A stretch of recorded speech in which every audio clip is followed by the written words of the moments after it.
Ontario's capital city has become one of the truly great places to live in this increasingly chaotic world.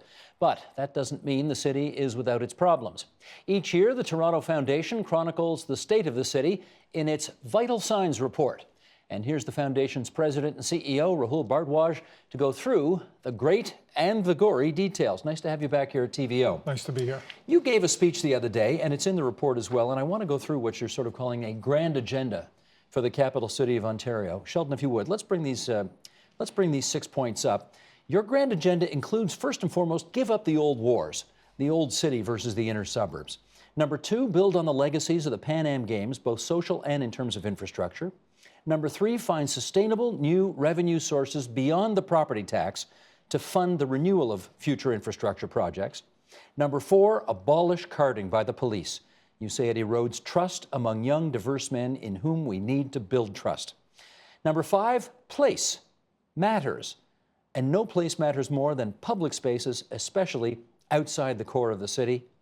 And finally, number 6, willpower, focus, hard work. The quote, Rosedale should cross the street. We'll talk more about that later. Walk through the city, see what you can do.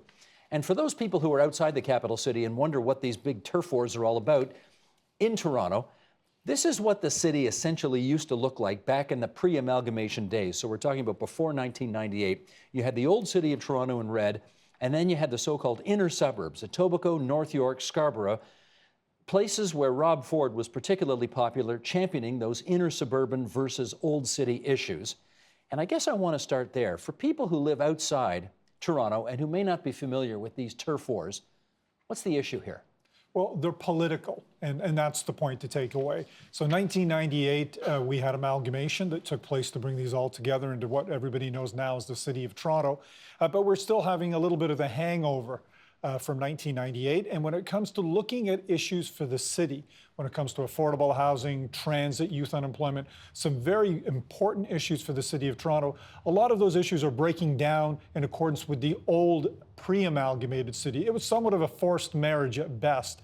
And here we are in the hangover of it. Now, what I'm not saying is that everybody has to become the same. We've got 140 different neighborhoods in this city. That's fantastic. It's enormously popular. It's great diversity. But when it comes to how we're thinking about tackling our problems going forward, we need to think of one place, not as the 6 former pre-amalgamated. Here's where I'm going to put on my devil's advocate hat and say, okay, that's all well and good to say, but the reality is the people who live in the inner suburbs and the people who live in the old city, they do not see the city the same way. Their priorities are different, their values are different, their needs are different, and your well-intentioned call for one city is going to go on deaf ears because everybody just sees the city in a different way depending on where they live. Okay, your turn. So there's no doubt, everybody in the city sees it, a function of where they live, where they work, and what they see in between.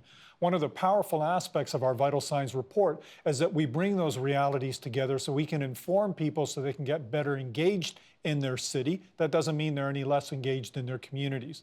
The point that we're trying to make is that we need to start working together more collaboratively and think of our city as one unified city to be the driving measure of this region. There aren't any successful city regions around the world that don't have a very strong, successful city at its core.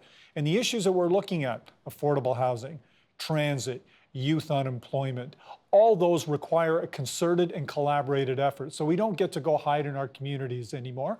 Although we have diverse opinions, we have diverse views of the world, and of course we have ethnic diversity across the city. So we need to leverage that as a strength, but start thinking more as one.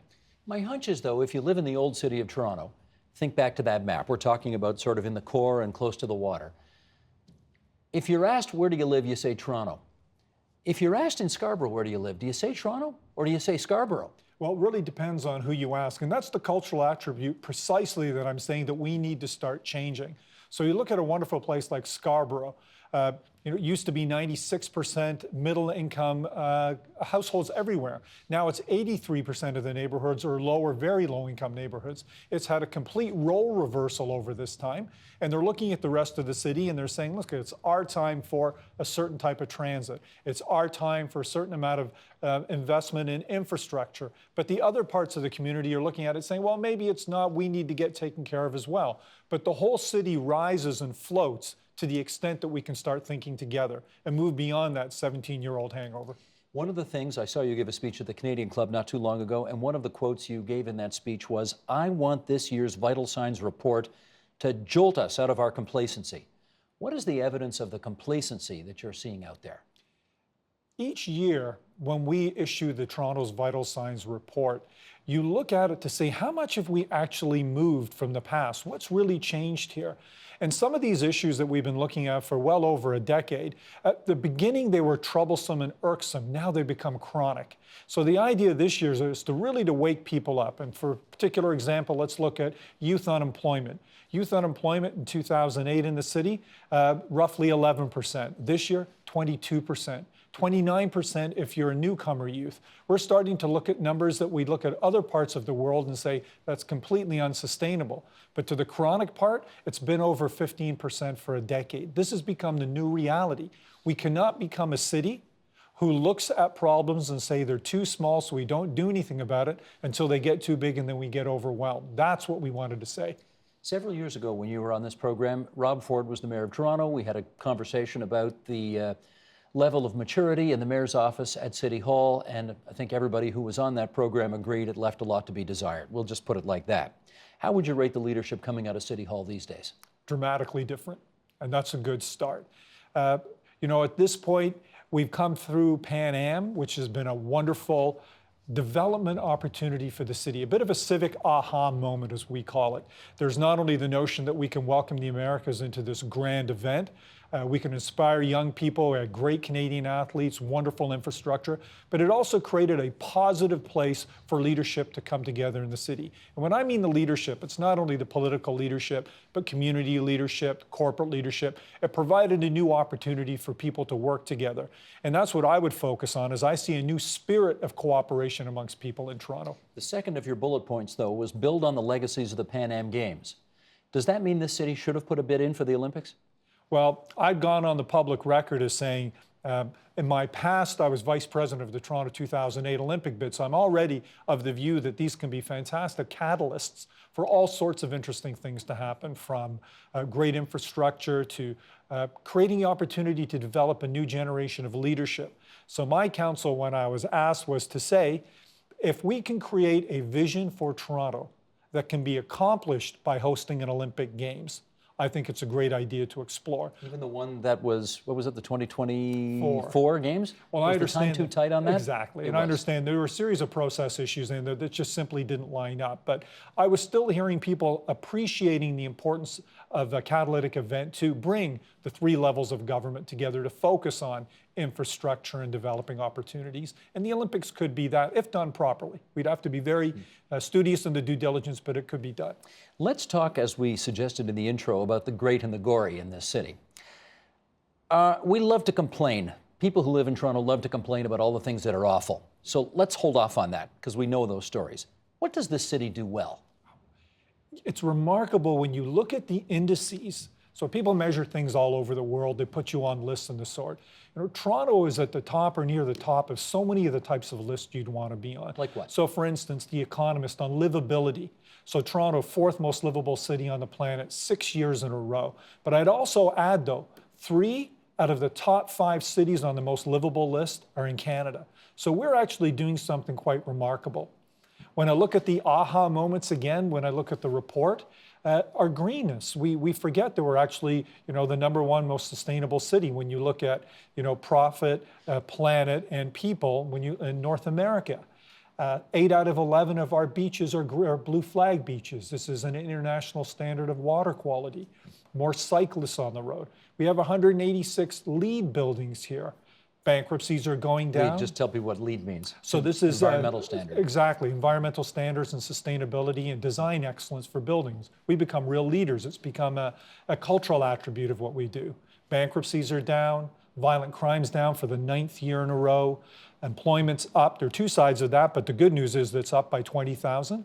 So we've actually got a lot of really good things happening in the city as well. Okay, we know traffic sucks and people can't get anywhere. We know that when we don't want to spend any time on that. The gap between rich and poor. Right. Where are we on that these days? Yeah, not good. So this is the 2nd worst in Canada after after Calgary. And this is something that's quite problematic, and it's going to become chronic, and that's the real concern here. So although we have 20,000 new jobs, we've also got the largest and fastest growing percentage of Canada's working poor in Toronto. We also have over 50% of Torontonians are now a part of what they're calling the precariat. And the precariat, I think, is going to sound familiar to a lot of people. You don't have a full-time job with benefits like a lot of people did in previous generations. In other words, you cooper together freelance jobs, a bunch of part-time jobs. And if these are the 20,000 new jobs that our young people are leaving this large group of unemployed people into, this isn't the basis to start families, to become homeowners, to really put down roots in communities. And this is going to have some long-term impact unless we turn that around. When you talk about the Toronto, that is in the title of the Toronto Foundation, are you talking the 416 only or the Greater Toronto Area as well? When we do our report, we limit it largely to the 416, but we don't stop there. We want to be able to compare it regionally. We want to understand regionally. And of course, our granting is to support charities all across the country, not only in Toronto. And how many millions a year do you give out in granting? Well, last year, our gifts and contributions were about $15 million. And we have assets under administration of over $400 million. $400 million, okay. Let's talk a bit about transit, because you only have to step foot 50 yards outside, I guess meters, sorry, we're metric now, 50 meters outside this studio to see that on Eglinton Avenue across the middle of the city, they're building a multi-billion-dollar light rail transit line that's going to revolutionize the way people get around the middle part of this city. But there's still lots of confusion and concern about what is happening or what can happen or what might not happen in terms of transit in this city right now. What are you seeing out there that causes you concern?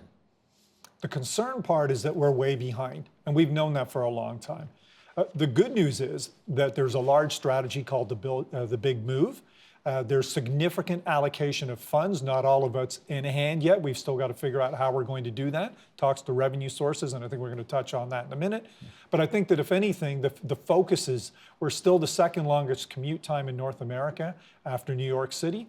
And the Board of Trade has estimated that we're losing about $6 billion worth of productivity in the region. These are not insignificant numbers, and they've now become very top of mind with people. Not only about getting goods and services across the city and moving people, but also about connecting communities. We talked a little bit about the inner suburbs a moment ago in terms of Scarborough and the inner suburbs such as Etobicoke and all. Part of the problem is that people aren't connected with the city. They're spending all their time in cars or frankly in public transit. So it's taking away from all the other community things they can do. Or I was once told this story by a gentleman that called into a show that I was doing that explained he was in a commute 90 minutes a day. And he basically said, look, I'm a big guy. I can deal with this issue. The problem is I get home after 7 o'clock every night. It's too late to take my son to hockey practice, so my son can't play hockey anymore. So those are the unintended consequences that are very real. Do you have a view on whether, since we're going to talk revenue sources in a second, but I do want to talk money here. Do you have a view on whether it's a smart idea for Torontonians to spend $4 billion on a Scarborough subway? That's a toughie. That's why I asked it. I know you would. Well, you know, we're going to see where this lands in terms of where the politicians go on it. But you can see that, you know, all of the testing that's been done today and all of the planning has done today has suggested that's not the most optimal thing to do. But we can see also historically people want to see get stuff done. They don't want to see flip-flops in arguments anymore on what the better mode to do is. One of the ironies that we hear from other cities when they see the issue that we've got in terms of subway versus LRT, somebody out of California said to us once, he said, wow, you've got a nice problem. You're arguing about the mode of public transportation. We're still in the argument stage of whether we need public transportation. Okay, so we're further down the line than that. Having said that, we did see the other day the head of Metrolinx, which is responsible for planning public transit across the entire region, the Greater Toronto Area, say that he saw significant problems with SmartTrack, which is the current mayor of Toronto's #1 transit idea. What do we do about that? Well, in full disclosure, being a member of the board of Metrolinx myself, these are all being evaluated. And I think that there's a lot of points of alignment, but there's some points that have to be sorted out as well. And whether they're small or big has to be determined over time. But I know that there are good faith conversations going on right now to find out where those points of alignment can be made.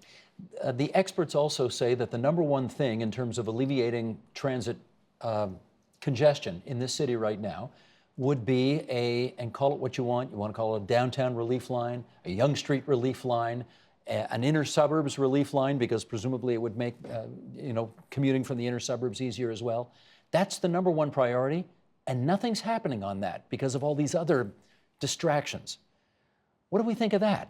There's lots going on right now, and people forget there are well over 100 transit infrastructure plays in the GTA that are undergoing right now. And you've got to build the architecture before you can actually see it all come together. And it's difficult for people to see, but a lot is going on. Prioritizing these is very important. Relieving congestion is really important, but also creating the backbone for all of it to hook together is really important too. So when you see, the bus depots being built or the train depots being built, you need those things before you can actually see all of those deployed to reduce the congestion that you're seeing. It's a bit of a leap of faith for some folks, but there is a lot going on. And let's do one more here. The UP Express, yes, which is this gorgeous $500 million new express line that takes you from Union Station to Pearson Airport. A lot of complaints about that, right? Too expensive, too elitist, could be more appropriately used to get more people on it right now. What's your view of how well that's working? Well, you don't hear the other side of the business travelers saying just how good it is, and thank God there's finally a link between the airport and downtown. And yeah, I know the negative narrative plays a little bit more in the media than otherwise. Well, it's 80% empty most of the time. That's the problem. And right now, the projections for those numbers, they're on track. They should be ramping up faster, and there are a lot of strategies being looked up to do that. But the idea is that you don't put the postmortem out there yet because it's way too early in the process. Everybody knew there wasn't going to be immediate adoption. It's going to take some time to build up the ridership, and we're on track to build up that ridership. Okay, let's talk about number 3 of your grand agenda recommendations, which is find sustainable new revenue sources beyond property taxes to fund the renewal of infrastructure. What does that mean? That means that there's not enough money to do it, and everybody knows that we have to do it. And we need to start thinking more creatively about how do we raise money for these. And of course, nobody wants to pay more taxes, but the truth of the matter is that if you want to see more transit, there's going to be more funding that's going to be required. And we need to get a little bit more creative and break from the past. Are we looking at other cities in the States and in Europe? They have sales tax or income taxes. That's an option. There are gas taxes. That's an option. Tolls. Lots of people are familiar with tolls. That's an option too. And the more that I've been speaking to people about transit, the greater the sense I get from them is, we'll pay more if we know that that money is going into a segregated fund specifically to have this outcome of reduced congestion and more transit. But we need to have an adult conversation about that, because if we get stalled on, we think that there's enough money in the system right now, that's simply not making any headway. I have heard politicians for years use that exact same expression. We need to have an adult conversation. The Premier of Ontario used that expression and then ran away from tolls and any other thing that were politically unpopular. I think the current mayor of Toronto as well, in his previous incarnation as a radio host, talked about some revenue tools that now, again, you'd have to be awfully courageous to try to champion those things. Is it possible to have this adult conversation that you've referred to? It's certainly going to require a champion, and I'm hearing far more of it these days than in the past. And I think as momentum builds, particularly around transit, and we're seeing the ability to actually bring the 3 levels of government together around a little bit of infrastructure, particularly transit. Once people start seeing that, they're going to start building a greater credibility around that. I think it's going to be easier to do. What my hope is that we don't get so congested in such a crisis situation that literally alleviating that no amount of money will do it. But I'm optimistic. There's actually quite a bit going on. There's a good strategy, and that's the most important thing. Another one of your recommendations, and I like this line here, it said Rosedale should cross the street. Now, Rosedale, for those who don't know, who live outside the city, that's the richest neighborhood in the city, or certainly one of them anyway. What do you mean Rosedale should cross the street? Well, the beauty is that's actually not my line. So to give it actual credit, it's a pastor once used that line to the family of the Deacons. So the Fran Deacon family and Fraser Deacon were at the heart of building the Toronto Community Foundation then back in 1981. And she once told me that Fraser was really spurred on to do this because their pastor said to them one day, Rosedale needs to cross the street. And she kept reminding me of that. And I said, you know, what a fantastic imagery for what needs to happen in the city, and in many ways is happening. You know, at our foundation, our mission is to connect philanthropy with community needs and opportunities, which is, in very many ways, Rosedale needs to cross the street. It's about connecting people who don't often see the larger city and all the issues, who've perhaps lived a more privileged life and don't always understand the issues of youth and newcomers, life in the inner suburbs versus life in the core. And by them reaching out, not only through assets and money and resources, but it helps create that sense of trust and optimism in the future. So we exist to help Rosedale cross the street and to create ways to actually engage other parts of the city with the inner core too. How much does it happen that Rosedale crosses the street? A lot more than people would realize. I think there's a desire to do that. One of the things that I see when I visit the cities, whether it's the inner suburbs or downtown, the more people understand about the city, the more they want to help. And I think there's a genuine sense of compassion in this city that they really do want to help. And I think that compassion is at the root of the diversity that really holds us together in the city. What we need are pathways to make it easy to do that. And that's one of the things that we do at the Toronto Foundation. We make it easier for Rosedale to cross the street, or we make it easier for the other side of the street to tell their story to Rosedale so everybody knows what's happening. The assumption is, and you can tell me if this is true, the assumption is that people in the old city are more, quote unquote, civically engaged than people who live in the inner suburbs. True or false? Different type of engagement. I think it's just a different type of engagement. When you go to the inner suburbs, we have a lot more newcomers as well, more transitional communities. I think I'm constantly amazed by the power of what's happening in the inner suburbs within their own communities, how they're coming together, building their own sense of trust and social capital as well, which is really important, but very different than the type of engagement that you get downtown, which tends to be more on the political level, tends to be a little bit more in the big ideas space. So I would say that they're equally engaged, in some cases perhaps even more engaged in the inner suburbs, but very different. Okay. Rahul, let's finish up on this. If someone was reading the Vital Signs report or became aware of a desire that they suddenly had to volunteer or get connected or do something somewhere in the city, but I've heard this before, this sort of, I don't even know where to begin. I haven't a clue what to do. What do they do? Well, first of all, act now. There's so much information out there, and I understand people can get into overload as well. I always say to them, find out what's the most interesting to yourself, because now you're going to start a path of volunteerism that's not only going to help the community, but it's going to open you up to leadership and personally transformational journeys that you never could have imagined. One concrete thing you can do is go to our website and look for our Community Knowledge Center. Think of YouTube for philanthropy. We have over 260 organizations from all across the city, inner suburbs and downtown, that are working on issues specifically around Toronto's vital signs. So you can actually search a vital signs issue area. So poverty, gap between rich and poor, environment, education, and find out what groups are doing what work in what areas of the city. You'll see video, you'll have lovely prose and stories about what they're doing, and now you can start to get engaged with the issues, find out what interests you, and then you can connect directly in with them. Gotcha. That's Rahul Bhardwaj, President, CEO, Toronto Foundation, in for the State of the City presentation, Toronto's Vital Signs. Good of you to visit us at TVO again. Thanks so much. Help TVO create a better world through the power of learning. Visit supporttvo.org and make a tax-deductible donation today.